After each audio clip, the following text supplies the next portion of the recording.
¿Qué harías si cada mañana alguien misterioso dejara comida en tu puerta? Pero cuando descubres quién es, todo el pueblo quiere expulsarte. Nadie estaba preparado para lo que esa mujer forastera descubrió una madrugada. Esta historia real va a romperte el corazón y luego lo va a volver a armar. Hola a todos.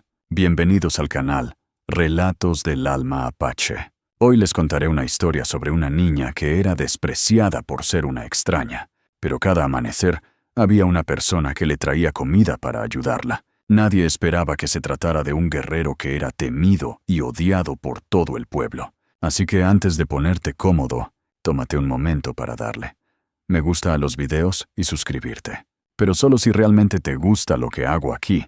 Clara no había nacido para la fuga, pero la vida no le dio opción. Caminaba con los pies llenos de ampollas, pero el alma aún más herida. Atrás quedaban los campos secos de Durango y una casa reducida a cenizas por la violencia. En los brazos, su hija más pequeña, Olin, dormía sin saber que lo habían perdido todo. Su hijo mayor, Julián, de 6 años, caminaba en silencio, con esa seriedad que solo los niños que han visto demasiado conocen. Habían salido una madrugada, sin despedirse de nadie, sin mirar atrás, con lo justo en una mochila raída, una cobija, un poco de pan duro y un retrato roto de su esposo Tomás, quien ya no volvería. No lo mató una bala, sino el silencio. Lo mató el miedo de no poder protegerlos. Clara lo había encontrado una mañana colgado del mezquite detrás de la casa, con una nota que no necesitaba palabras. Perdóname. Desde entonces, todo fue sobrevivir.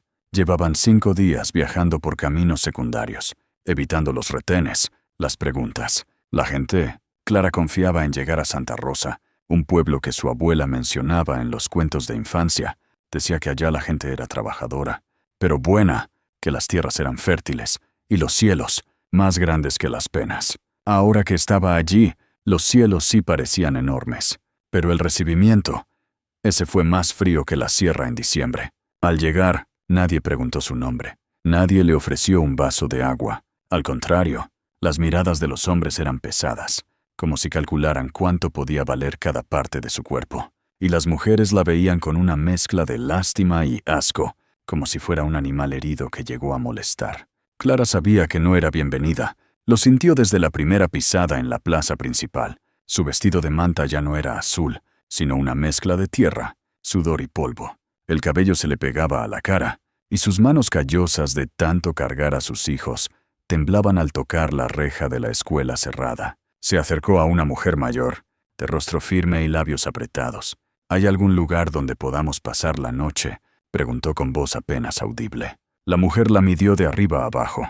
Se detuvo en la niña dormida en brazos de Clara y en el niño aferrado a su falda. «Aquí no hay lugar para los que vienen sin nada», respondió sin rodeos. A Clara no le quedaba dignidad que perder, pero sí algo que defender, a sus hijos.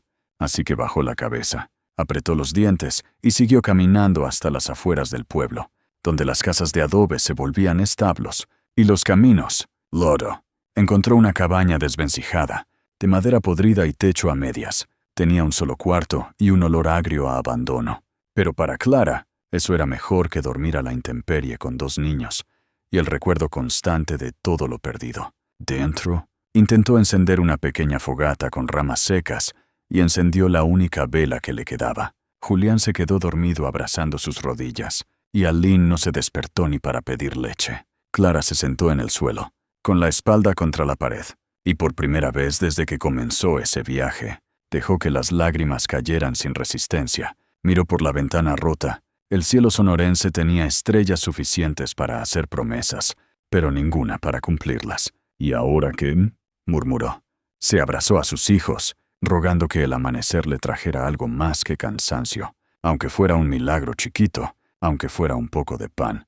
Pero Clara no sabía que, más allá de los campos donde nadie se atrevía a entrar de noche, un hombre silencioso la había visto. Un hombre que también cargaba heridas, que también había perdido todo, y que, al verla luchar por sobrevivir con una dignidad que ya casi no existía, sintió algo que no había sentido en años. Un propósito. La mañana siguiente fue una mezcla de silencio incómodo y hambre. Clara despertó con el cuello torcido, los brazos entumecidos de abrazar a sus hijos toda la noche. y el estómago vacío haciendo más ruido que el viento entre las tablas sueltas del techo. Aline aún dormía, con la boquita abierta, soñando quizás con una casa que ya no existía. Julián se despertó primero y la miró sin decir palabra, como si entendiera que preguntar por comida sería hacerle daño. Clara solo le acarició el cabello. «Hoy vamos a encontrar algo. Vas a ver». Salieron de la cabaña despacio, como si el mundo allá afuera pudiera romperlos con una palabra. En el pueblo, la vida ya se movía. Las mujeres lavaban ropa en las acequias, los hombres cargaban sacos de maíz o le hablaban a las mulas con una mezcla de cariño y desesperación. Santa Rosa parecía tranquila a simple vista, pero bastaba con mirar un poco más allá para notar la rigidez en las sonrisas, la forma en que las puertas se cerraban apenas al pasar. Clara decidió que lo primero era buscar trabajo. No comida, no ayuda. Trabajo. Quería ganarse su lugar, aunque fuera lavando ropa ajena o barriendo patios. Tocó la puerta de una fonda que olía a guiso con orégano. La mujer que atendía la miró con desconfianza. «¿Busca algo?» Clara respiró hondo. «Trabajo. Cocino. Limpio. Plancho si hace falta». La mujer la evaluó como si fuera un animal enfermo. «¿Tienes papeles?» «No. Solo ganas de trabajar. Entonces busca en otro lado». Y así fue todo el día. Puerta tras puerta. No había trabajo. No había espacio. No había confianza. Lo que sí había eran miradas largas, cuchicheos, risitas contenidas. Algunas mujeres se llevaban la mano al pecho, como si su sola presencia fuera una amenaza moral. Y los hombres la miraban como quien mira un vaso con agua en el desierto. Con sed que no se dice, pero se nota. Clara sentía cada mirada como un recordatorio de su fragilidad. Al mediodía, se sentó en una banca de la plaza con Julián dormido en sus piernas y Aline envuelta en la cobija. Se frotó los ojos, agotada, y pensó en la vida que había dejado. En Durango, al menos tenía a Tomás. No tenían mucho, pero había techo, había café caliente por las mañanas, había un abrazo en la noche. Y ahora, ni eso. Un grupo de jóvenes pasó cerca, riéndose. Uno dijo en voz baja, pero lo suficiente fuerte como para que ella lo oyera. «Dicen que esa mujer viene huyendo porque mató a su marido». «Haitzas». Clara no se movió, no por falta de ganas, sino porque ya entendía que en pueblos así, uno no se defiende, solo sobrevive. Otro comentario la alcanzó más tarde, esta vez desde la tienda de abarrotes, donde intentó comprar algo con una de sus últimas monedas. Forastera con niños. Fijo viene a pedir caridad. Ni siquiera le dieron la vuelta al cambio exacto, como si tocar su mano fuera contagioso. Por la tarde, intentó acercarse a la escuela del pueblo, no para inscribir a Julián, porque eso ya parecía un lujo impensable, sino para preguntar si necesitaban a alguien que ayudara a limpiar, cuidar baños, lo que fuera. Pero la directora, una mujer de trenza apretada y ceño fruncido, le cerró la puerta sin dejarla hablar más de 2 frases. «Aquí no estamos para salvar a nadie», dijo antes de girarse, cansada, frustrada, llena de una rabia silenciosa que no tenía a quién gritarle. Clara regresó con sus hijos a la cabaña. En el camino, pasó frente a un grupo de señoras que cosían bajo un árbol. Una de ellas alzó la voz justo cuando Clara pasaba. «Aquí vienen las que no pudieron con su vida allá, buscando que uno les solucione todo». Clara no se detuvo. No valía la pena. Solo apretó más fuerte la mano de Julián y cargó a Aline como si fueran un escudo contra el desprecio.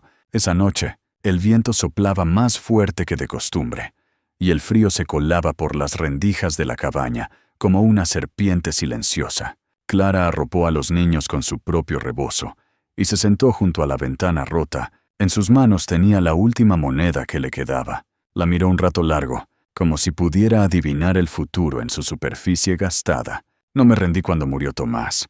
No voy a rendirme ahora», murmuró para sí, pero por dentro. La voz le temblaba, porque una cosa es decirse fuerte y otra sentirlo.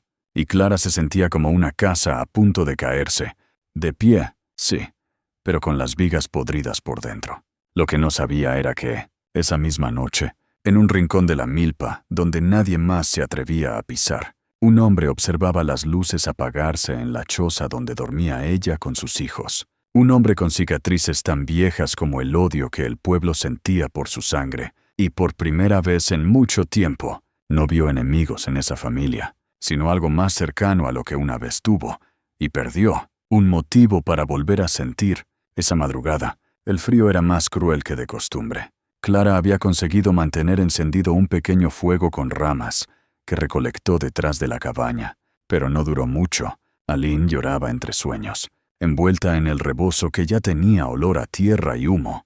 Julián se quejaba en voz baja por el dolor en los pies, con esas ampollas reventadas que le suplicaban descanso. Clara no tenía cómo calmarlos. No tenía leche, ni pan, ni palabras suficientes para engañar el hambre. Solo los abrazó, como si su cuerpo pudiera hacer de escudo contra todas las cosas que el mundo les había quitado. En esa choza, todo hablaba de abandono. Las paredes estaban cubiertas de polvo seco, como si nadie hubiera respirado ahí en años. El techo tenía huecos que dejaban ver el cielo, pero no de forma poética. Era un recordatorio de que ni el tiempo ni la intemperie tenían compasión.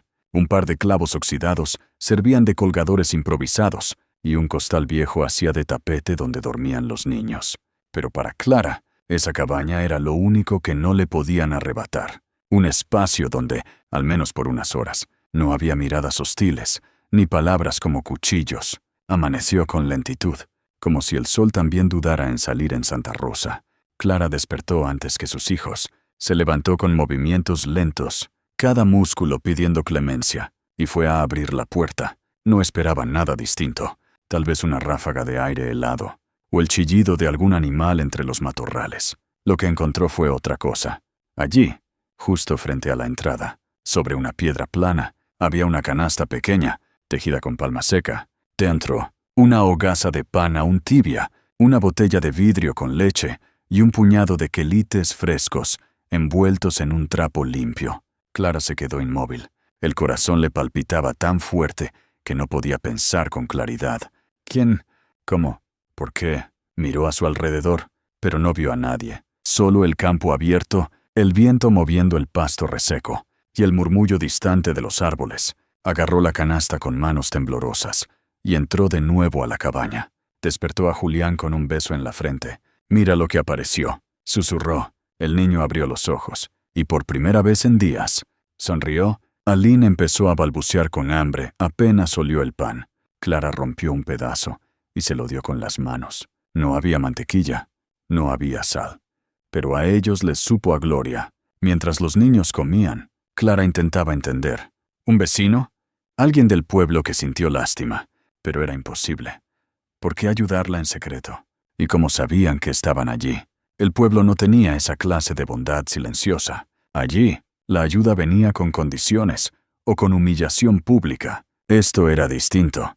Era un gesto limpio, anónimo, intacto. Esa tarde, Clara salió a buscar leña, con el alma un poco menos rota. Volvió temprano. No quería alejarse mucho, como si temiera que el milagro no se repitiera si no estaba ahí para recibirlo. Esa noche, cuando arropó a los niños, lo hizo con algo que no sentía desde hacía tiempo. Esperanza. No era grande, no era suficiente para borrar todo lo vivido, pero era como una semilla que germinaba en medio del polvo, un indicio de que tal vez, solo tal vez, aún quedaban personas buenas en el mundo. A la mañana siguiente, se repitió el prodigio. Pan, leche, y esta vez, una pequeña bolsita de frijoles secos. Junto a unas hojas de epazote atadas con un hilo de ixtle, Clara no pudo contener las lágrimas. Agradeció en voz baja, como si alguien pudiera escucharla desde el viento. No sabía a quién le hablaba. ¿A Dios? ¿A su Tomás? ¿A ese alma invisible que les dejaba sustento? No importaba. Lo dijo igual. Gracias. De verdad. Gracias. Julián preguntaba cada vez con más curiosidad. ¿Quién nos deja esto? Mamá. Clara no tenía respuesta, pero no quiso mentir. Alguien que no quiere que pasemos hambre. Hijo. Y eso bastaba para el niño. Al menos por ahora. Pero para Clara, no. Cada día crecía dentro de ella el deseo de saber. No por desconfianza, sino por necesidad de entender quién arriesgaba tanto en un pueblo donde incluso mirar mal podía costarte la vida. La tercera noche, Clara decidió no dormir. Puso una silla junto a la puerta y esperó. El frío calaba hasta los huesos, y más de una vez se quedó dormida por unos segundos. Pero cuando salió el primer rayo de sol, allí estaba otra vez. El pan, la leche, y ahora un pequeño frasco con algo parecido a miel. No lo había visto, no lo había escuchado. Era como si el benefactor pudiera volverse parte del viento. Aline reía mientras chupaba un dedo empapado en miel. Julián decía que seguro era un ángel, y Clara no tenía el corazón para corregirlo. Pero en lo profundo, algo en ella sabía la verdad. Esto no era obra divina. Esto venía de una persona real, de alguien que caminaba por los mismos campos que ellos, pero que sabía moverse con el sigilo de los que han vivido escondidos. Alguien que tal vez conocía el rechazo, la pérdida, la soledad. Y mientras el sol subía, más allá del horizonte de Santa Rosa, en la cima de un risco, un hombre de piel morena, cabello largo y mirada quieta, observaba la cabaña desde la distancia. No era la primera vez que veía a Clara. La había observado desde que llegó al pueblo, desde que fue humillada en la plaza, desde que la vio abrazar a sus hijos con la misma desesperación con la que su madre lo abrazó a él, cuando los federales arrasaron su aldea. Su nombre era Ictán. Había vivido entre cuevas, sembradíos ajenos y madrugadas heladas. Su idioma natal ya no se hablaba en voz alta, y su corazón, aunque endurecido por el tiempo y la pérdida, aún reconocía cuando un alma rota necesitaba ayuda. No hablaba con palabras, pero cada amanecer dejaba un mensaje más claro que cualquier frase. «No estás sola». Los días en la cabaña comenzaron a tener ritmo, no uno alegre, ni lleno de promesas, pero sí uno distinto al caos de las semanas anteriores. Julián ya no despertaba con sobresaltos. Aline reía un poco más. Clara incluso encontraba fuerzas para barrer el polvo del suelo, como si ese gesto simple pudiera limpiar también los recuerdos de todo lo que habían perdido. Y aunque el pueblo seguía siendo hostil, la cabaña se transformaba lentamente en un santuario invisible, donde el desprecio no llegaba. Cada mañana, sin falta, el mismo ritual. Abría la puerta y allí, sobre la piedra ya familiar, el pan tibio, la leche fresca y algo nuevo, un manojo de hierbas medicinales. Unas frutas pequeñas o tortillas envueltas en hojas de plátano aparecían como regalos silenciosos. Clara dejaba escapar un suspiro entre agradecimiento y curiosidad. Se había rendido a la idea de descubrir quién era, no porque no quisiera saber, sino porque aquel alguien claramente no deseaba ser visto. Pero no pasaba un solo día sin que, al ver la ofrenda, su corazón se apretara con la certeza de que no estaban olvidados. Una tarde, mientras lavaba un poco de ropa en la acequia, Clara escuchó que dos mujeres conversaban a unos metros, sin saber que ella estaba cerca. ¿Te has fijado que la forastera no se ha ido? Y eso que nadie le da nada. ¿Y sus hijos? ¿Cómo sobreviven? A mí me huele a trampa. Esa clase de gente siempre encuentra un hombre que la mantenga a escondidas. Clara sintió cómo le hervía la sangre, pero no dijo nada. Solo apretó más fuerte la ropa mojada entre sus manos. Estaba cansada de las palabras que se lanzaban como piedras, siempre por la espalda, siempre con el veneno de los que no conocen la vida de verdad. Esa noche, al regresar a la cabaña, Julián la recibió emocionado. «Mamá, mira, en el centro de la choza, sobre el costal que usaban de mesa, había una pequeña muñeca tejida con hilo de ixtle, con trenzas y un vestido pintado a mano».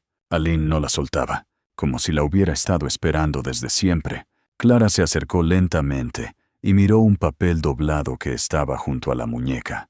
No tenía letras, solo un símbolo, una espiral con un punto en el centro. No era una firma, era algo más antiguo, más personal. Clara no lo entendía del todo, pero algo en su pecho le dijo que ese regalo no venía de un simple benefactor. Venía de alguien que los observaba con una intención mucho más profunda que la lástima. Las noches empezaron a cambiar. Clara dormía menos, no por miedo, sino por necesidad de entender. Se sentaba junto a la puerta, tejía un poco con los restos de estambre que había rescatado de su mochila, o simplemente pensaba en silencio.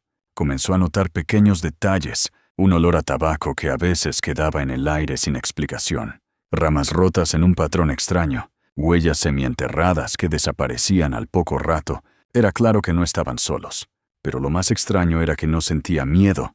Por primera vez en mucho tiempo, Clara sentía que alguien la cuidaba sin exigir nada a cambio. Una madrugada, justo antes del amanecer, se despertó por un sonido leve, apenas perceptible, como el roce de tela contra piedra. Se asomó por la rendija de la ventana rota. Allí, entre las sombras, creyó ver una figura alta, envuelta en un manto oscuro, alejándose con pasos rápidos y silenciosos. No alcanzó a distinguir su rostro, pero vio que llevaba el cabello largo, suelto, y que caminaba con la ligereza de quien conoce cada piedra del camino. Su corazón se aceleró. Era real, no un espíritu, no una invención de su mente agotada. Alguien de carne y hueso estaba allí, y ese alguien, por razones que aún no comprendía, los había elegido para proteger. Al día siguiente, junto al pan y la leche, encontró una manta de lana gruesa, tejida a mano con patrones geométricos en rojo y negro. Era hermosa, cálida, con un olor suave a tierra húmeda y humo de fogata. Clara la apretó contra el pecho y se permitió llorar en silencio. No era solo la manta, era todo lo que representaba. Era la prueba de que alguien la veía, que alguien pensaba en ellos cuando el resto del pueblo solo los ignoraba. Aquel día, mientras caminaba con Julián al borde del campo, el niño le preguntó, ¿crees que sea un ángel?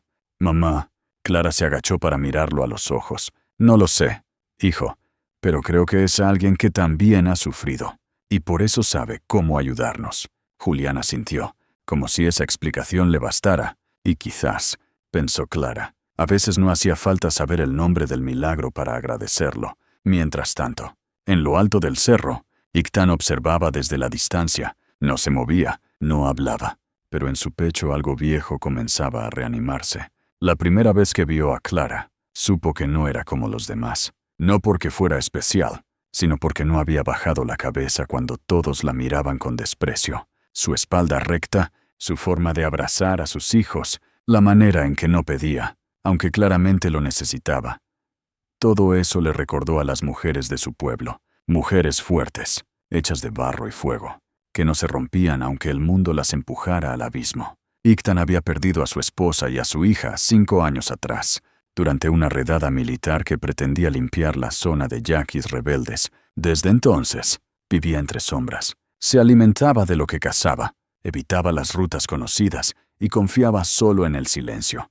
Pero Clara le removía algo que no sabía que seguía vivo. Al verla con sus hijos, sintió que tal vez su propio dolor podía transformarse en algo útil, en algo bueno. Por eso dejaba la comida con tanto cuidado, sin buscar ser visto. No quería invadir su espacio, solo quería ofrecer lo que podía. Alimento, calor, un poco de dignidad.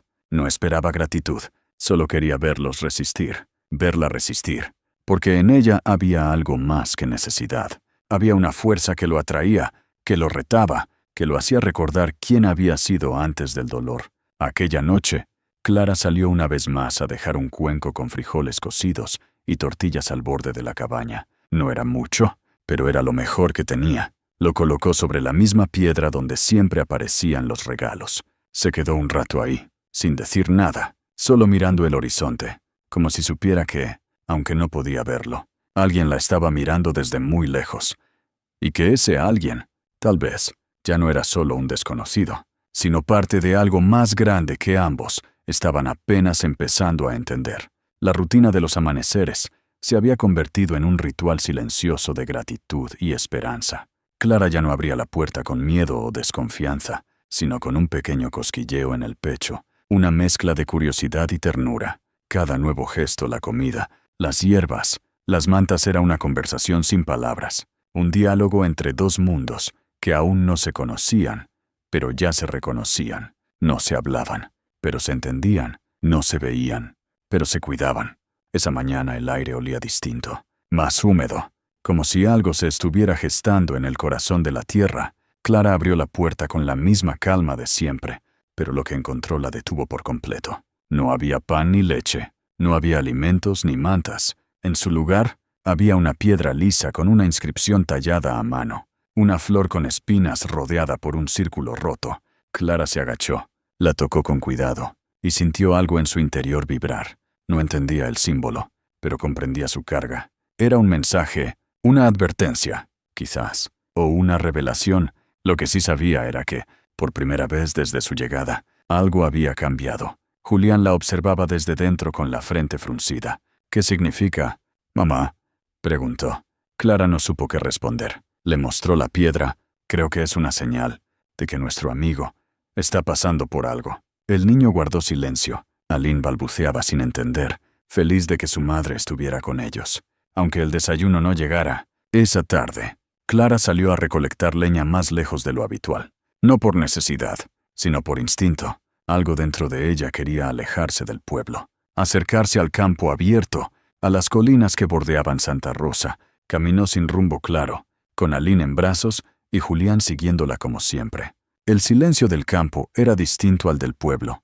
Allí, el viento era más sincero. Las aves no juzgaban, las piedras no cuchicheaban. Se detuvo a la sombra de un mezquite viejo, dejó a los niños sentados sobre una manta y se alejó unos pasos, como si algo la llamara. Fue entonces cuando lo sintió. No lo vio, pero lo sintió, como si una presencia pesada, densa, la observara desde algún rincón. Se giró lentamente, el corazón acelerado, pero no encontró nada. Sin embargo, no era como las otras veces. Esta vez no era la sensación de ser protegida, sino de estar dentro de una historia que no comprendía aún. Regresó con sus hijos y apresuró el paso de vuelta. Esa noche no durmió. Cerca de las 3 de la madrugada, escuchó un crujido suave junto a la ventana rota. No era el viento. Se acercó en puntillas y se asomó. Ahí estaba. Por primera vez, lo vio de frente, aunque fuera por un instante. Un hombre alto, de cabello negro hasta los hombros,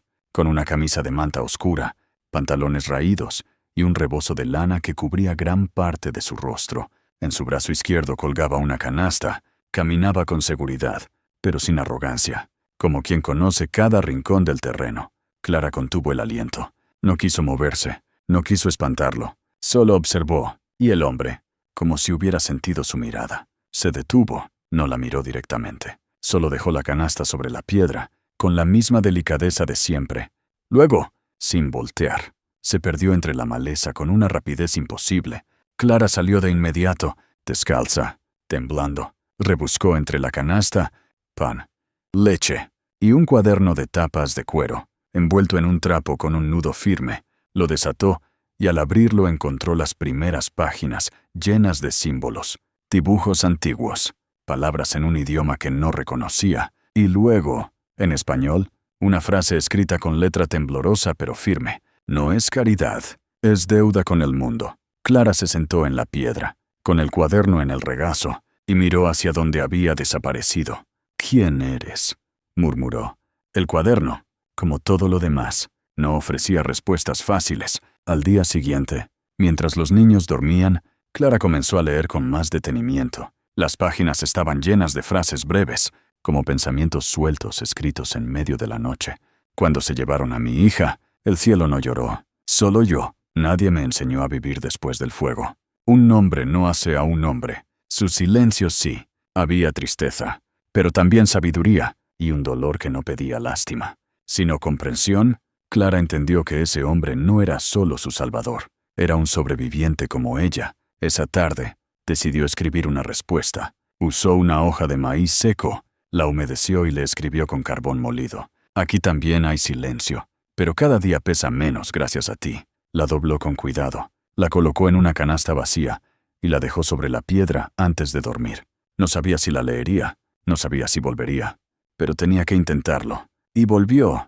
A la mañana siguiente, en lugar de alimentos, encontró un mechón de pelo trenzado con hilo rojo y una sola palabra escrita con tinta sobre un retazo de manta. Ictón. Esa noche, el aire estaba más quieto que nunca. Clara volvió a sentarse junto a la puerta, con los niños dormidos. No tejía, no leía, solo esperaba. Y cuando la luna estaba alta, escuchó los pasos. No se escondió, no cerró la puerta, solo esperó. Ictán apareció entre la sombra de los árboles, como un recuerdo antiguo. Esta vez no llevaba nada en las manos. Caminó lento, sabiendo que ella lo observaba.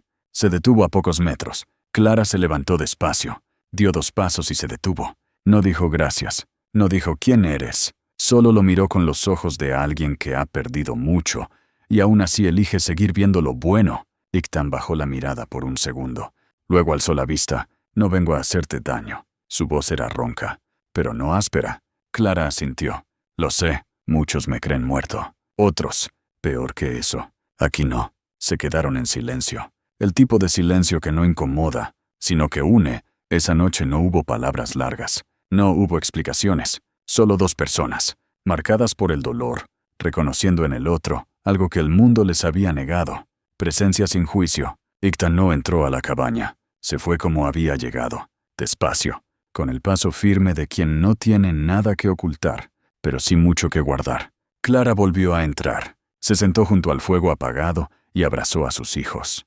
Por primera vez desde Durango, se sintió protegida, y allá, en la cima del cerro, bajo la sombra de un mezquite, Ictan cerró los ojos. Ya no era solo el guardián de una familia perdida, ahora era un hombre que recordaba por qué vale la pena seguir vivo.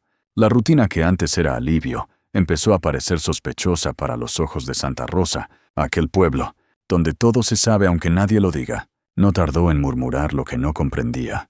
Bastó con que una vecina notara que los niños de la forastera ya no tenían cara de hambre, que la niña usaba una blusa limpia, y que el niño corría por el campo con una vara en la mano y una sonrisa en la cara. Bastó con que don Rosendo, el panadero, jurara que no le había vendido ni una migaja a esa mujer, o que doña Lupita dijera que la vio sacar leña sin machete. Aquí hay gato encerrado. Fue lo primero que se escuchó en la cantina, en boca de Laureano Galván, el mismo hombre que manejaba la tienda, el rastro y las decisiones del pueblo, como quien mueve fichas de ajedrez. Laureano no era cualquier vecino, era el patrón sin título. Nadie votaba por él, pero todos obedecían, dueño de la mitad de las tierras y padrino del resto. Su palabra no se cuestionaba, y si lo hacía, uno podía amanecer con una vaca menos, una denuncia falsa o una soga en la puerta como advertencia. Cuando escuchó que la mujer que había llegado sin nada ahora tenía comida diaria, ropa limpia y hasta una manta nueva, su ceño se frunció como si le hubieran escupido en la cara. Esa no sobrevive sola, alguien la está ayudando, y no es de los nuestros. Desde ese momento, Santa Rosa se convirtió en una olla de presión. Los rumores salían de bocas llenas de veneno, y entraban a oídos dispuestos a creer lo peor, que si Clara estaba metida con bandidos, que si escondía armas en la cabaña, que si usaba a los hijos como carnada, para ganarse la compasión de algún tonto que le diera lo que pedía. Nadie hablaba con ella, pero todos sabían su historia, o al menos, una versión retorcida de ella. Clara lo notó primero en las miradas. Ya no eran solo de desprecio, ahora eran inquisidoras, peligrosas, como si su simple existencia representara una amenaza. Julián ya no podía correr tranquilo. Una vez, una señora lo empujó con la canasta del mercado. «Ponte en tu lugar, mocoso», dijo con el veneno justo para hacer llorar al niño. Aline, que antes recibía caricias de los curiosos, ahora era apartada como si llevara peste. Clara no dijo nada. Guardó cada ofensa en el costal invisible que cargaba en la espalda, pero lo sentía. La cabaña ya no era solo su refugio. Se estaba convirtiendo en una frontera entre ella y un pueblo que comenzaba a afilar los cuchillos, y entre todo eso, Ictan lo sabía. Desde lo alto del risco, veía cómo los hombres se reunían más seguido en la plaza, cómo Laureano hablaba con tono bajo pero gesticulaba fuerte, cómo algunos vecinos tomaban rutas largas para evitar pasar cerca de la cabaña. Él entendía esos signos. No necesitaba palabras para reconocer el olor de la cacería. Ya lo había vivido antes. Ya había visto pueblos incendiarse por menos. Esa noche, mientras dejaba la canasta con alimentos y un nuevo dibujo para Julián, se quedó un poco más. Clara, sentada junto a la puerta, lo recibió con una sonrisa triste. «Están hablando. Dicen que alguien me protege, que no es de aquí». Ictan no contestó de inmediato. Se sentó en la piedra frente a ella, con el rostro a medias bajo la sombra. «¿Quieren buscar a alguien a quien culpar? No les gusta lo que no entienden». Clara lo miró con los ojos cansados. «Tú no tienes que exponerte más. Esto es por nosotros, no por ti». Ictan negó con la cabeza. «No es por ti. Es por lo que ellos han olvidado. La compasión, la humanidad. Yo solo devuelvo lo que me quitaron». Clara bajó la mirada. En silencio, colocó en sus manos una taza de barro con café de olla que había preparado con los restos de piloncillo y canela que él mismo le había dejado días antes. Era su manera de decir gracias sin repetirlo por enésima vez. Laureano, sin embargo, no era hombre de dejar cabos sueltos. Mandó llamar a Tobías, un joven mestizo que sabía rastrear, y le ofreció una paga generosa por seguir a Clara y descubrir con quién se veía, quién la ayudaba, qué ocultaba en la cabaña. «Tráeme pruebas», le dijo. «No quiero sospechas. Quiero algo que pueda usar para sacarla del pueblo de una vez por todas». Tobías aceptó sin dudar, no por dinero, sino porque creía que podía ganarse un lugar entre los hombres importantes de Santa Rosa a los 2 días de vigilancia. Tobías no había visto nada fuera de lo común. Clara salía poco, cuidaba a sus hijos, recolectaba leña, cocinaba, pero una madrugada creyó ver una silueta acercarse a la cabaña. No pudo distinguir mucho, pero anotó en su libreta: hombre alto, piel morena, cabello largo, viene de los cerros, no parece del pueblo. Al día siguiente, entregó el informe a Laureano. ¿Un indio? ¿Me estás diciendo que la forastera se está viendo con un apache? Tobías dudó. No puedo asegurarlo, pero no se viste como nosotros, y se mueve como los del monte. Laureano se quedó en silencio largo rato. Luego sonrió, una sonrisa amarga y peligrosa. Perfecto. Eso nos da justo lo que necesitamos. A la mañana siguiente, cuando Clara se acercó al pozo comunitario, notó que había más gente de lo normal. Las miradas eran distintas. No solo la acusaban, ahora la temían. Don Tomás, el panadero, murmuró en voz baja pero clara. Dicen que vive con un apache allá en la choza, que los niños ni son suyos. Clara se detuvo. El balde en su mano temblaba. ¿Qué dijiste?, preguntó con calma. Tomás sonrió, con esa crueldad pasiva de los cobardes, que no queremos problemas. Y tú ya trajiste suficientes. Clara apretó los labios. No lloró, no discutió, no imploró. Solo se giró y regresó a la cabaña. Allí, Ictan la esperaba. No tenía canasta, solo su presencia. Clara se sentó junto a él. «Te vieron». «Lo sé. Van a venir por mí. Y por ti». Ictan asintió. «Pueden venir. No van a tocar a tus hijos. Eso te lo juro por los huesos de mi madre». Clara le sostuvo la mirada. «Ya no tengo miedo. Solo tengo una decisión que tomar. ¿Te escondo o camino a tu lado?» Y en ese momento, sin ceremonia, sin dramatismo, algo se selló entre ellos. No era amor aún. Era algo más poderoso. El acuerdo tácito entre dos almas que han resistido el mismo infierno y han decidido no volver a huir nunca más. El sol no había terminado de salir cuando Clara sintió que esa mañana no sería como las demás. No fue el canto de los gallos, ni el balbuceo de Aline lo que la despertó. Fue el murmullo lejano de voces agrupadas, una inquietud densa que se colaba entre las rendijas de la cabaña. Julián todavía dormía, abrazado a un muñeco de trapo que Ictan le había hecho, y Aline jugaba con un pedazo de manta. Clara los observó por un momento, memorizando sus rostros, como quien presiente que algo está por romperse. Poco después, golpes secos sacudieron la puerta. No era el viento, eran puños impacientes. Clara se acercó sin miedo, pero con una calma que había aprendido a usar como armadura. Abrió la puerta. Frente a ella, media docena de hombres del pueblo. En el centro, como si fuera el dueño del destino ajeno, Laureano Galván. «Venimos a hablar contigo», mujer dijo con voz fuerte, más para el público que se reunía detrás que para ella misma. «Aquí estoy». «¿Qué necesita, don Laureano?», respondió Clara, sin bajar la mirada. «No es lo que yo necesito, es lo que este pueblo merece. Claridad, justicia, seguridad». Clara cruzó los brazos. Detrás de Laureano, los rostros conocidos de quienes nunca le habían dado la hora, ahora la miraban con una mezcla de morbo y rabia. Doña Lupita, el panadero, el joven que le había empujado a Julián días atrás. Todos, uno por uno, armando una jauría. Alguien del pueblo te ha estado ayudando a escondidas. Comida, ropa, cuadernos, y tú no has dicho nada. Peor aún. Hizo una pausa dramática. Hay quienes aseguran haberte visto con un indio. Un apache. ¿Es eso cierto? Un murmullo corrió entre los presentes, como una corriente eléctrica. Clara sintió cómo se le apretaban los músculos de la espalda, no por miedo, sino por la indignación de verse rodeada por personas que la habían condenado sin pruebas, sin diálogo, sin humanidad. ¿Y si lo fuera?, respondió firme, sin levantar la voz. ¿Qué delito hay en aceptar ayuda de quien me ha tratado con más compasión que todo este pueblo junto? No juegues con la paciencia de Dios. Mujer, interrumpió doña Lupita, con una cruz colgando del cuello como estandarte. Ese hombre no es cristiano. Es un salvaje, un peligro, un enemigo. Clara avanzó un paso. No gritó, no lloró, pero su voz cambió de tono. Se volvió más profunda, más firme. ¿Y ustedes, cristianos? Buenos, justos, me dejaron con mis hijos en la calle, no me dieron trabajo, ni agua. ni una palabra de consuelo. Cerraron las puertas como si yo trajera peste, y ahora vienen a juzgar al único que tuvo el valor de ayudar sin esperar nada a cambio. Eso es ser civilizado.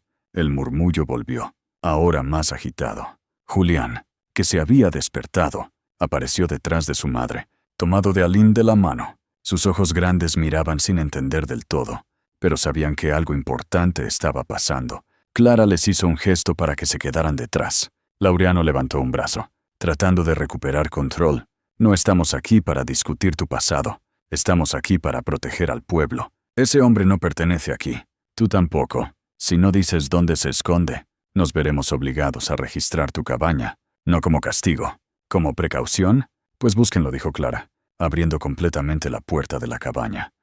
Revisen cada rincón. No encontrarán nada que no sea pobreza, dignidad y una pizca de esperanza. Uno de los hombres se adelantó, pero Laureano lo detuvo con una seña. Clara entendió de inmediato. No era que buscaran pruebas. Era un acto de intimidación, un mensaje. Sabemos que no estás sola. Y vamos a hacerlo público. Pero Clara no pensaba ceder. No lo escondo, dijo, esta vez con voz alta, para que la escucharan todos. No me da vergüenza. Ese hombre, ese apache como ustedes le dicen con asco, fue el primero en vernos como personas, el primero que le devolvió a mis hijos una sonrisa, el primero que me miró sin querer poseerme ni temerme. Así que sí, lo conozco, y si viene esta noche, le volveré a dar café, porque él no ha hecho nada malo. Y ustedes, en cambio, el silencio se hizo pesado. Nadie se movía. Algunos bajaban la mirada, otros murmuraban entre sí, pero nadie se atrevía a interrumpirla. Por un instante, Clara sintió el vacío que queda cuando se rompe algo viejo y feo, la máscara de comunidad que ese pueblo usaba para justificar su crueldad. Si eso significa que me quieren fuera, que así sea, concluyó Clara. Pero no me iré con la cabeza baja, porque no me vencieron, solo confirmaron lo que ya sabía, que la bondad no tiene apellido ni color de piel, y que la ignorancia sí puede disfrazarse de fe. Laureano la miró con rabia contenida. No había previsto esa respuesta. Esperaba lágrimas, miedo, sumisión. No esto, no esa mujer firme, delgada como una espiga, parada con los pies firmes sobre tierra prestada, defendiendo su lugar como si lo hubiera nacido. Tendrás noticias nuestras pronto. Escupió con la voz tensa. Dio media vuelta y se marchó, seguido por sus cómplices. Los demás comenzaron a dispersarse, sin palabras, sin disculpas. Clara se quedó en la puerta, respirando hondo. Los niños se aferraron a su falda. Por dentro, temblaba, pero no de miedo, sino de la carga de todo lo contenido, de años callando, aguantando, sobreviviendo. Ahora era diferente. Había hablado, había dicho su verdad. Esa noche, Ictán no apareció. No hubo canasta, no hubo sombra, solo el silencio del campo. Clara lo entendió. Él sabía lo que había pasado, y seguramente pensaba que ahora era ella quien debía decidir. No él, no el pueblo. Y decidió. Se sentó en la piedra donde tantas veces había encontrado sustento. Esta vez no esperaba pan ni leche. Esta vez dejó algo, una tira de tela con un nudo en el centro y una piedra sobre ella. No llevaba mensaje, no llevaba explicación. Pero si él volvía, sabría que ella no lo traicionó, que no lo negó, que lo reconoció. El viento sopló fuerte esa noche, pero no logró apagar el fuego dentro de la cabaña. Clara lo avivó con leña seca y una determinación nueva. Y mientras abrazaba a sus hijos, le susurró al oído algo que no era cuento, ni consuelo, ni mentira. La verdad se dice aunque tiemble la voz. Hijos, y hoy, mamá ya no tiene miedo. La noche llegó sin pan, sin leche, sin sombra. La piedra frente a la cabaña quedó desnuda por primera vez en semanas. Clara lo había presentido, pero eso no impidió que su pecho se apretara al ver el espacio vacío. No era desilusión, era esa sensación agria de quien resiste por dentro, pero aún así extraña el consuelo. Los niños dormían con la calma de quienes no conocen las tormentas sociales, solo los abrazos cálidos. Clara los arropó, se sentó frente al fuego y miró la puerta como si al hacerlo pudiera llamarlo con los ojos. Pasaron horas, el viento soplaba intermitente, trayendo olores del campo, ruidos de animales lejanos y una humedad en el aire que anunciaba lluvia. Clara no se movía, tenía el cuaderno de Ictán entre las manos, pero no lo leía, solo lo sostenía, como si fuera un lazo que la mantenía unida a él. Pensó en todo lo que había dicho esa mañana, en cada palabra que había lanzado como una flecha al corazón de un pueblo adormecido en su propia indiferencia. Lo había hecho por ella, por sus hijos, pero también por él, porque merecía saber que no estaba solo en esta lucha silenciosa por existir con dignidad. Y entonces lo sintió. Primero fue un cambio en el aire. Luego, el crujido de una rama. Clara no se sobresaltó. Giró el rostro con calma y lo vio ahí, parado entre las sombras, a unos pasos de la cabaña. Ictan no llevaba canasta ni ofrendas. Solo él, su figura alta, su rostro a medias iluminado por la luz del fuego que escapaba por la puerta entreabierta, se quedó quieto, como si no supiera si tenía permiso para acercarse. «Ya no tienes que esconderte», dijo Clara suavemente, sin levantarse. «El pueblo ya sabe. Y yo no me arrepiento». Ictan dio 2 pasos hacia adelante. Su andar era sigiloso, como siempre, pero esta vez no venía envuelto en misterio, sino en respeto. Cuando llegó a la entrada, se quitó el rebozo que cubría parcialmente su rostro. Clara lo miró a los ojos por primera vez, sin prisa ni temor. Tenía una mirada profunda, oscura, como los pozos que guardan secretos antiguos. Había cicatrices en su piel, en su frente, en la comisura de los labios. Pero también había una nobleza que no se podía fingir. «No tenías que decir nada», murmuró él, con voz baja, como si el aire lo escuchara también. «Te pusiste en peligro. Y a tus hijos. Ya estamos en peligro desde que nacimos pobres». «Distintos o viudas», respondió Clara, dejando el cuaderno a un lado. Callar no me salvaba. Hablar, al menos, me devolvió el alma. Ictan bajó la mirada. Con ese gesto humilde que no conocía soberbia, se sentó en el umbral, sin entrar del todo, como si respetara el espacio sagrado de ella. Clara lo imitó, sentándose a su lado. No hablaban como desconocidos, tampoco como amantes. Era otra cosa, como 2 sobrevivientes que encuentran, al fin, a alguien que también recuerda lo que significa perder. «Pensé en irme», confesó él tras unos segundos. «Cuando vi lo que hiciste, pensé que si me quedaba, te condenaba. ¿Y ahora?», preguntó ella. «Ahora entiendo que si me voy, me condeno yo solo otra vez». El silencio se instaló entre ellos como un tercer cuerpo, cómodo y pesado a la vez. «Desde dentro», Aline murmuró algo en sueños. Julián giró en su cobija. Clara volteó a verlos con ternura. Ictan también. Y fue entonces que ocurrió algo simple pero inolvidable. Ella tomó su mano. No fue un gesto romántico ni desesperado. Fue un ancla. Un «aquí estoy», un «te reconozco». «¿Por qué lo hiciste?», preguntó ella finalmente. «Desde el primer día. ¿Por qué nosotros?». Ictan tardó en responder. Su voz era como las piedras del río, erosionada, firme. «Vi cómo te miraban en la plaza. Vi la forma en que caminabas entre ellos, sin bajar la cabeza. Vi cómo abrazabas a tus hijos. Y me recordaste a mi mujer, a mi hija, a lo que fui antes de convertirme en sombra. No tenía un plan. Solo no podía mirar y no hacer nada». Clara apretó su mano un poco más. La noche seguía avanzando. Podían escucharse los grillos, algún búho lejano, y el rumor suave del viento entre las hojas secas. «¿Cómo se llamaban?», preguntó ella. Yunuen y Malí respondió sin vacilar. «Mi esposa y mi niña. Murieron cuando los federales llegaron al monte donde vivíamos. Quemaron las chozas, mataron sin preguntar. Yo no estaba.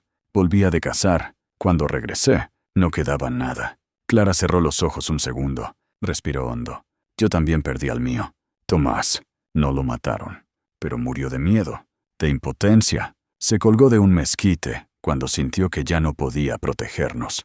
Y desde entonces, solo camino». Ictan giró la mano, y fue él quien sostuvo ahora la de ella. «2 soledades no hacen compañía, Clara, pero sí hacen resistencia». Ella sonrió, por primera vez esa noche.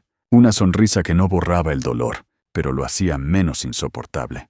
«Entonces resistamos juntos», susurró, dentro de la cabaña. El fuego seguía vivo. La luz proyectaba sus sombras en la pared como figuras míticas, 2 siluetas distintas, pero unidas. Ictan la miró una vez más, y por fin preguntó lo que llevaba semanas guardando.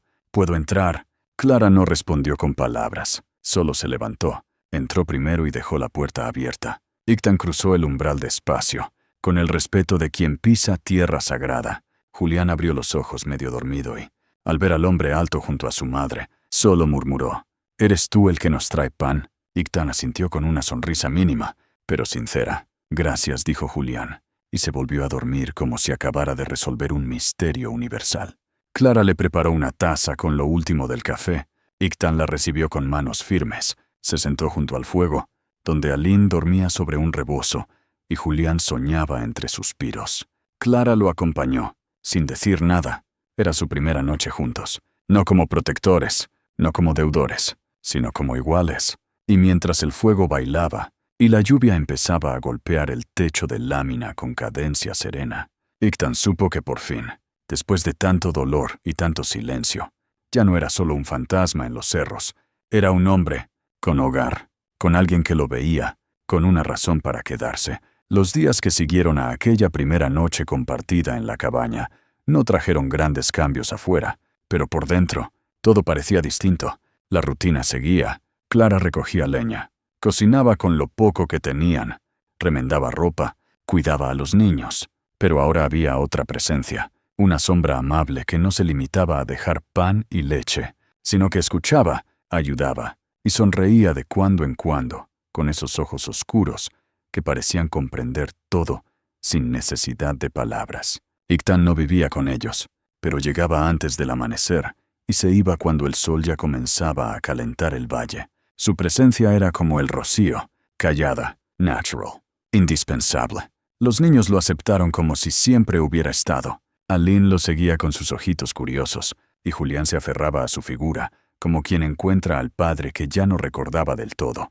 Ictán no hablaba mucho, pero enseñaba con gestos, con juegos. Le mostró a Julián cómo leer los rastros de los animales en la tierra seca, cómo diferenciar los silbidos del viento según la dirección, cómo armar una trampa sencilla con ramas torcidas. Un día, mientras Clara lavaba ropa junto al pozo, vio a su hijo correr por el campo, riendo mientras Ictán fingía ser un lobo, y lo perseguía a zancadas largas. Aline reía desde su regazo, y Clara sintió algo que no había sentido desde Durango. Tranquilidad, como si, por fin, la vida le devolviera un instante de luz después de tantas noches oscuras.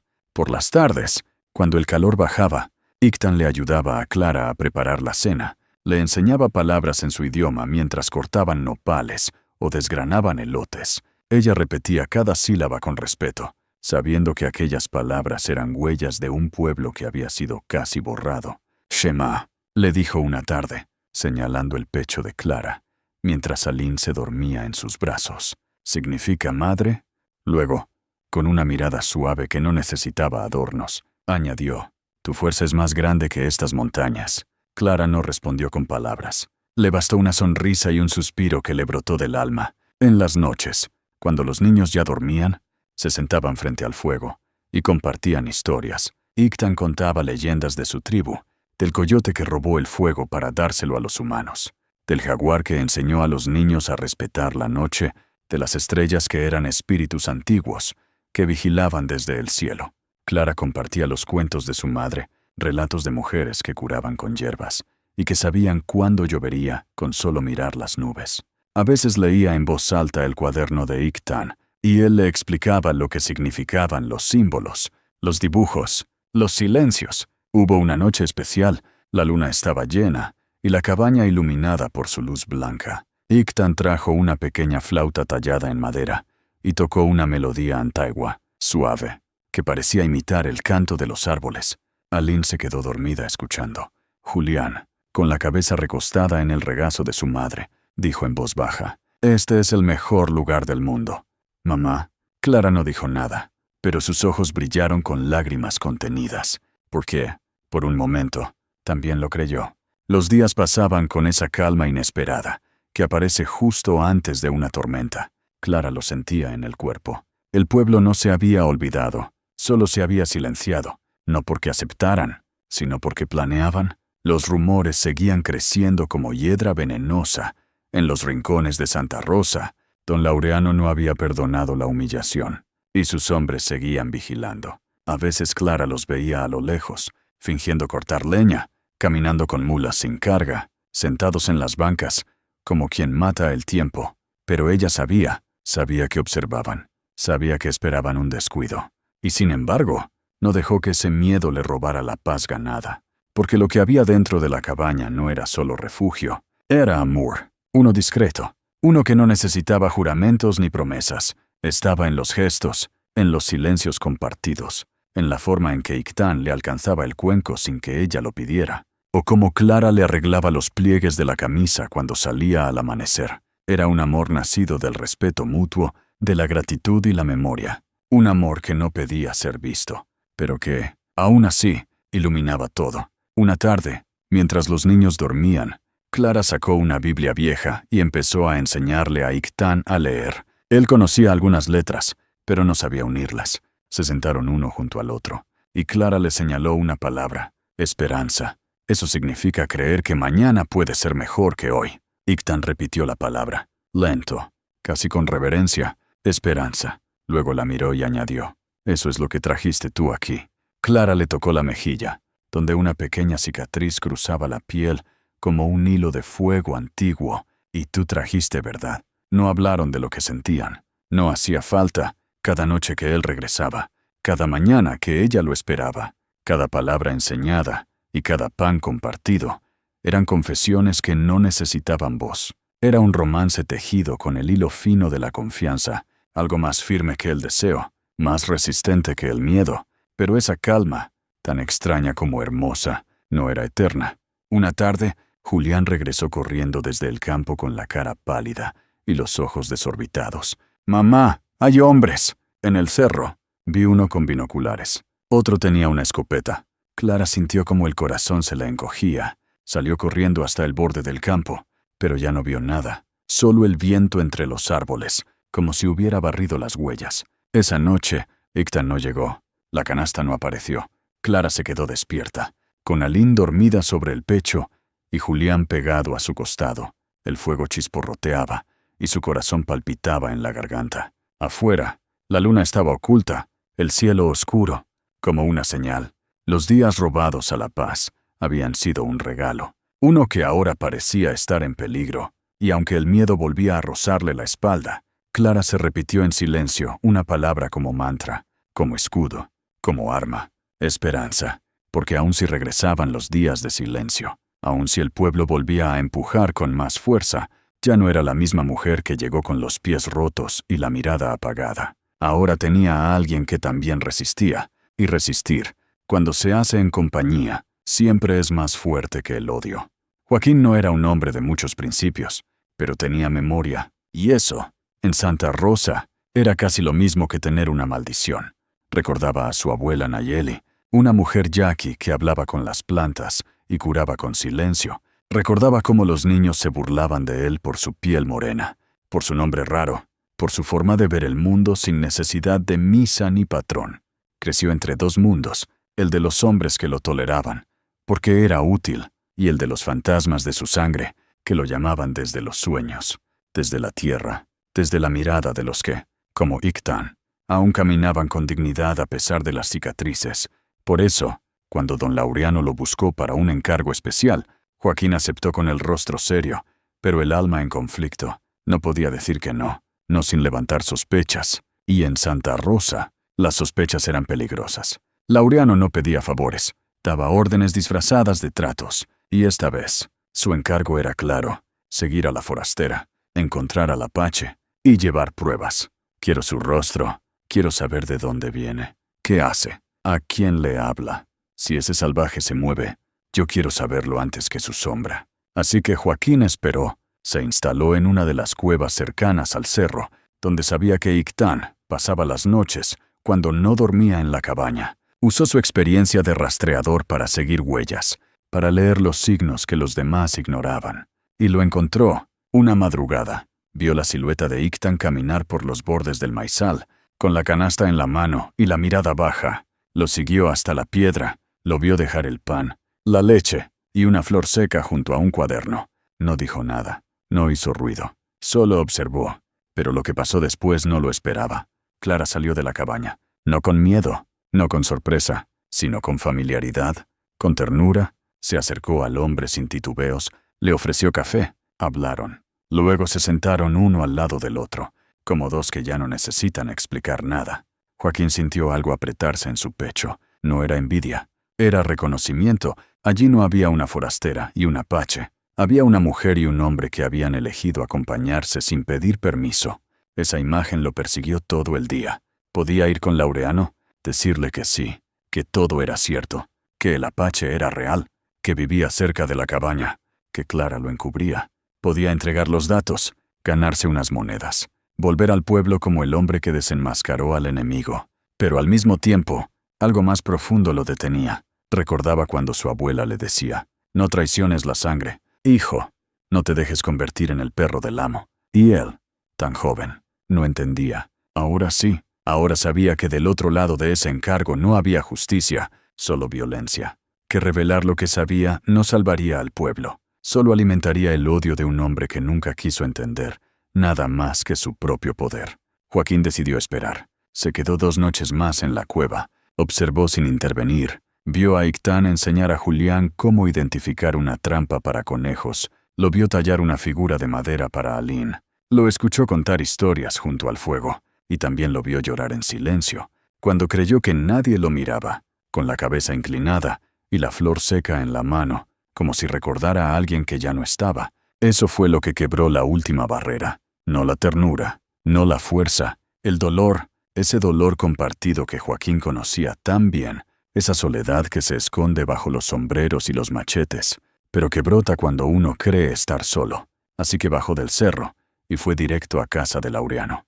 Lo encontró en su patio, bebiendo mezcal y dando órdenes a sus hombres. Joaquín lo saludó con respeto. Laureano sonrió. «¿Confiado?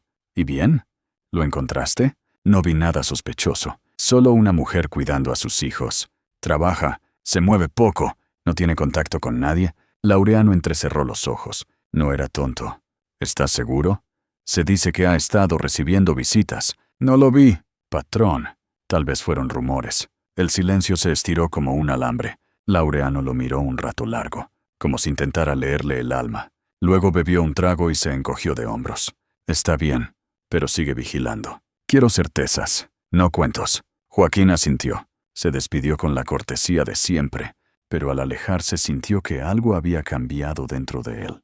No se había vuelto héroe, solo había elegido no ser verdugo. Esa noche, buscó a Ictán en el cerro. Lo encontró junto a una fogata baja, tallando una piedra. «¿Sabes quién soy?», dijo Joaquín sin rodeos. Ictán alzó la mirada, sin sorpresa. «Sí, te he visto.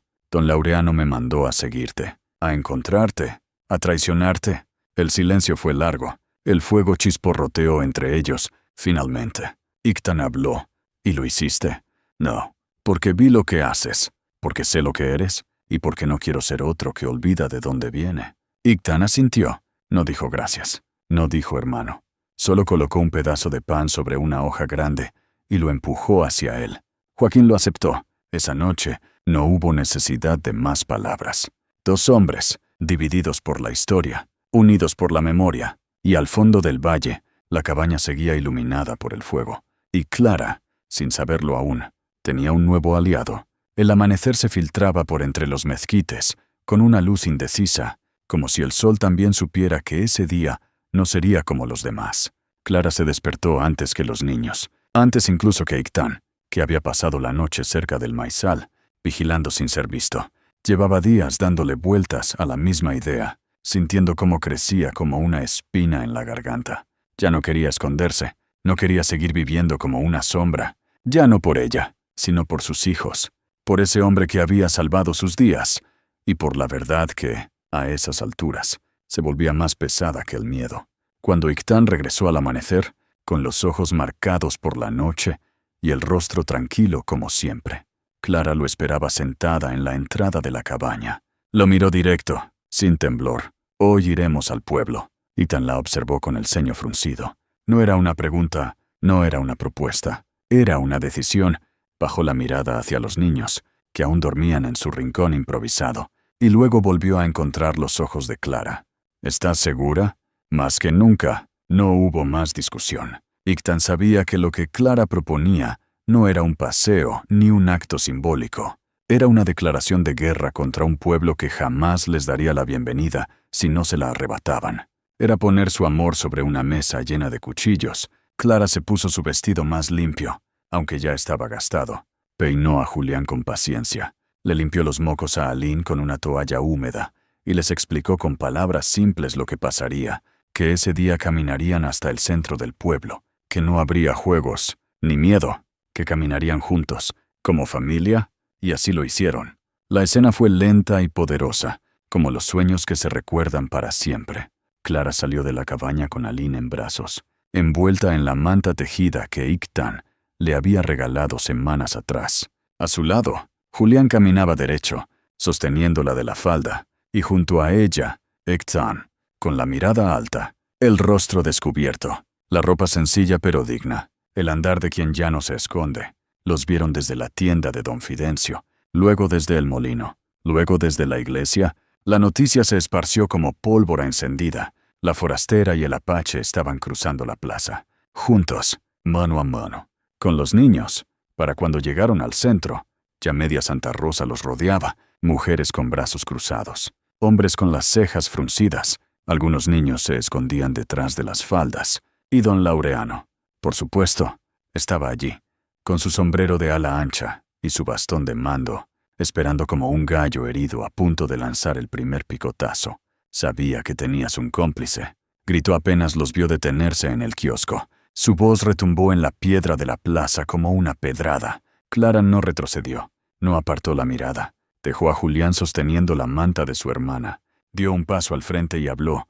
No es un cómplice, es un hombre, un ser humano, un padre, y lo amo. El murmullo se volvió una marea. La palabra amor parecía quemar las orejas de algunos.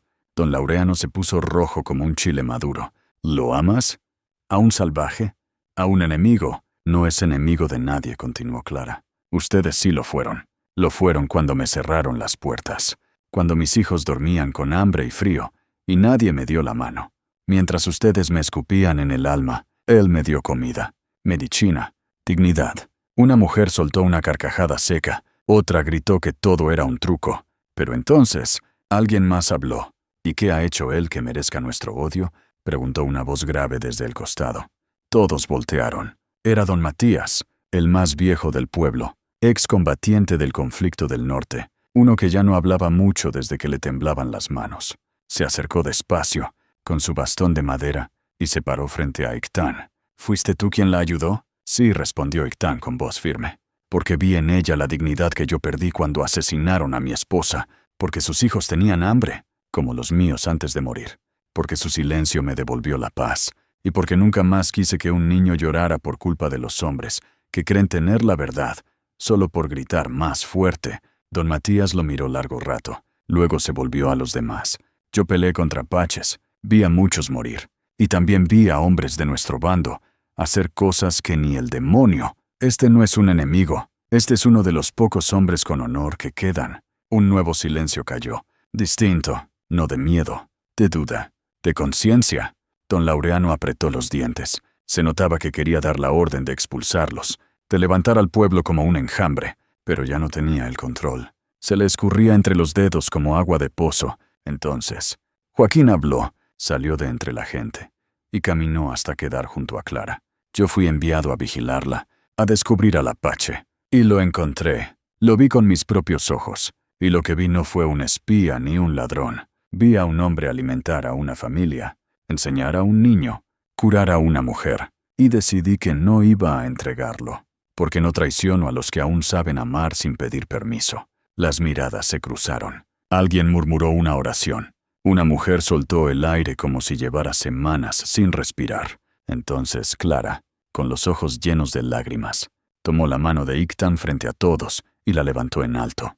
No vinimos a pedir perdón, vinimos a decir que existimos, que no vamos a escondernos más. Si alguien cree que eso es delito, aquí estamos. Juzguennos con los mismos ojos con los que juzgaron a mis hijos cuando no tenían pan. Pero nadie se atrevió a lanzar la primera piedra, no porque todos los hubieran perdonado, sino porque algo más fuerte que el juicio comenzaba a abrirse paso, el respeto, y en medio de esa plaza, por primera vez, no fue la rabia la que ganó, fue la verdad, una verdad dicha en voz alta, con el corazón roto pero entero.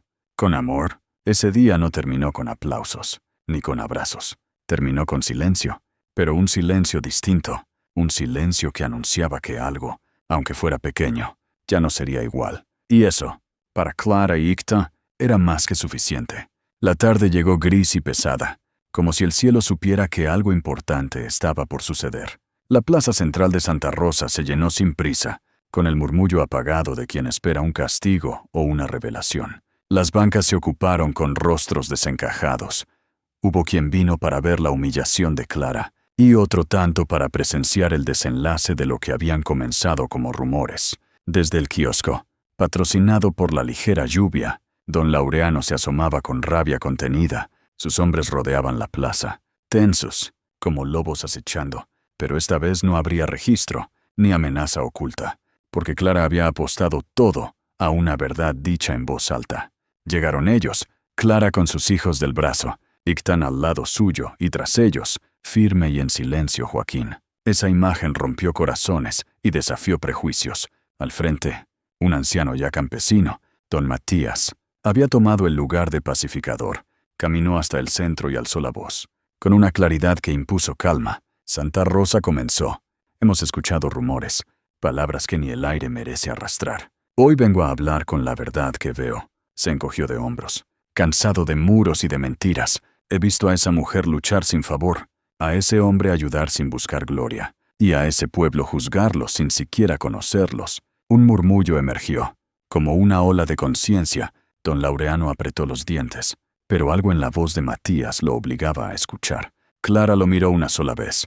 Ictán respiró profundo, y Joaquín, firme, sostuvo el peso de generaciones maltratadas. Entonces, dos mujeres se adelantaron. La primera, la panadera, que no había hablado todo el mes. Con voz quebrada dijo: vi los niños sonreír por primera vez. No era magia, era pan. Voces de miseria reemplazadas por esperanza. La otra, una madre joven que había insultado a Clara semanas atrás, ahora se acercó temblando. Me equivoqué. No entendí. Ahora lo entiendo. Gracias por enfrentar esto sin odio. Cada palabra era un golpe a las defensas invisibles del prejuicio. Don Laureano tragó saliva. Su autoridad, sostenida por el miedo, se desmoronaba. Era como ver una torre de barro al primer viento fuerte. Él intentó levantar la voz, pero un escalofrío lo frenó en seco. Silencio.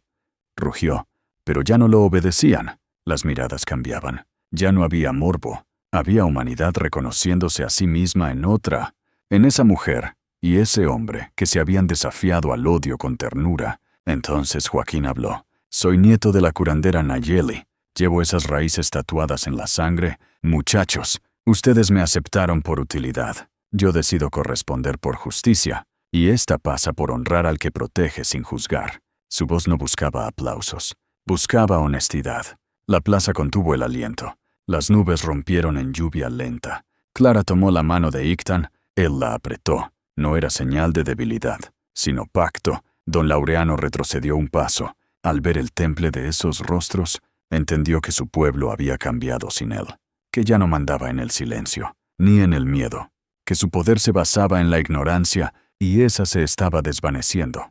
Cuando la lluvia cayó más fuerte, no hubo estampida ni rechazo, hubo resignación, reflexión. La gente se dispersó en silencio, como por primera vez dudando del camino que habían cobijado.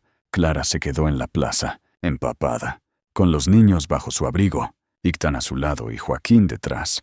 Casi guardián, dijo en voz apenas audible. Lo logramos. No fue un himno de triunfo, ni una celebración. Fue un instante de paz recién ganada, una verdad que no necesitaba gritos, solo reconocimiento. Esa noche, Santa Rosa despertó diferente. Ya no era el pueblo que exiliaba sin pelea, era uno que, gracias a una mujer y un apache, aprendió que la bondad no se conquista con fuerza, sino con valor. Con el paso de los días, la historia de Clara e Ictán dejó de ser un escándalo para convertirse en una especie de leyenda viva. Ya no era la forastera con hijos que mendigaba en las calles, ni el apache que rondaba los bordes del pueblo, como un espectro generoso. Eran simplemente Clara e Ictán, familia, vecinos, gente. El cambio no fue inmediato ni completo, pero fue verdadero. Las murmuraciones fueron sustituidas por preguntas, las preguntas por conversación, y la conversación, poco a poco, por ayuda, aquel terreno polvoriento donde se alzaba la cabaña de Clara, comenzó a transformarse. Don Matías, con su andar lento pero firme, trajo un costal de semillas. Dijo que habían estado guardadas para mejor ocasión. Ictan las sembró con la misma delicadeza con la que tejía trampas para cazar. Clara las regaba cada mañana, mientras Mateo vigilaba con una rama en forma de lanza, y Emiliano perseguía luciérnagas como si fueran estrellas de juguete.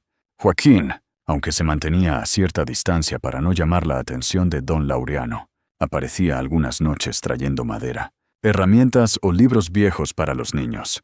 Tienen que aprender de todo, decía, no solo de lo que ya existe, sino de lo que puede cambiar. Clara había iniciado una especie de escuelita improvisada, bajo un árbol grande, que daba sombra perfecta a las 4 de la tarde. Al principio solo Mateo y Emiliano se sentaban frente a ella. Luego se sumaron 2 niñas vecinas, luego 3 más. Al cabo de unas semanas, había cerca de 20. Cada uno llegaba con su pedacito de historia y su curiosidad. Y cada tarde, antes de despedirse, Clara les decía lo mismo. La verdad no siempre gana rápido, pero siempre deja raíz. Ictan enseñaba lo que sabía, cómo rastrear animales sin dañarlos, cómo leer el viento, cómo interpretar el silencio del monte.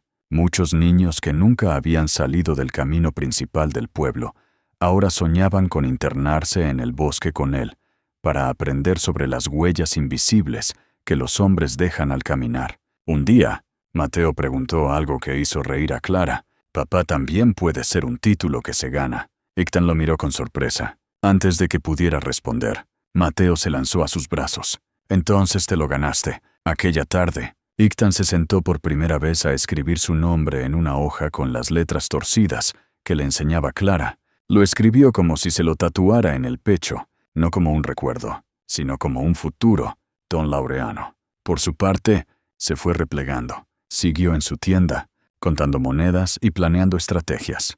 Pero el pueblo ya no le temía como antes. Los rumores que antes le servían como armas, ahora lo aislaban como una reliquia que nadie quería mencionar. Y aunque nunca pidió disculpas, tampoco volvió a levantar la voz. Simplemente dejó de importar. La justicia no siempre llega en forma de castigo. A veces se presenta en forma de olvido. En el primer aniversario de su llegada a Santa Rosa, Clara organizó una pequeña comida en el terreno, ya sembrado y con la cabaña reforzada. No hubo discursos ni música, pero sí pan recién hecho, frijoles con epazote y té de hierbas que Ictan había recolectado en la montaña. La mitad del pueblo llegó, la otra mitad mandó a sus hijos con algún regalo. En un gesto inesperado, la señora Eloísa, quien la había despreciado al inicio, dejó una manta tejida con flores bordadas y una nota que simplemente decía: «Gracias por enseñarnos». Esa noche, mientras el fuego crepitaba y los niños corrían entre los arbustos, Clara se sentó al lado de Ictan, los pies descalzos sobre la tierra tibia. «¿Recuerdas el primer pan que nos dejaste?», le preguntó. Él sonrió. «Era lo único que podía ofrecer sin ser visto». «Y ahora no solo te ven», dijo ella, «sino que te siguen». Ictan la miró sin decir palabra. La abrazó como quien reconoce que la vida, con todos sus laberintos, a veces premia a los que caminan con el corazón intacto. Clara alzó la vista al cielo. Las estrellas parecían más cercanas esa noche. «¿Crees que tus hijos, allá donde estén, estarían orgullosos de ti?» Ictan no respondió enseguida. Observó a Mateo reírse con Emiliano, correr, tropezar, levantarse, luego susurró: «Creo que se sienten en paz», porque su padre volvió a sonreír. No hubo más palabras, solo una sensación compartida de que, pese a todo, el mundo podía ser reparado. Y así, entre semillas plantadas, niños aprendiendo, y un amor que ya no se escondía, Santa Rosa dejó de ser un pueblo que expulsaba a los distintos, para convertirse en uno que crecía con ellos.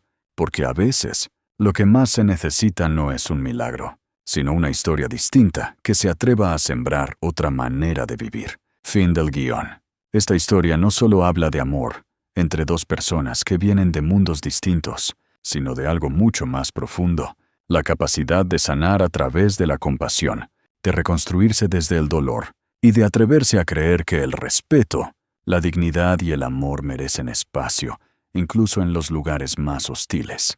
Clara e Ictan no solo se eligieron entre ellos, eligieron no repetir el odio que los rodeaba, eligieron no devolver desprecio por desprecio, sino sembrar paciencia, ternura y valor, aun cuando nadie apostaba por ellos. En un país como México, donde tantas personas mayores han vivido migraciones, pérdidas y silencios forzados, esta historia nos recuerda que nunca es tarde para encontrar un nuevo hogar, ni para convertirse en el hogar de alguien más.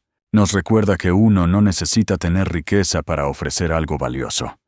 A veces, una hogaza de pan, una palabra amable, o el valor de presentarse tal como uno es, pueden cambiar destinos.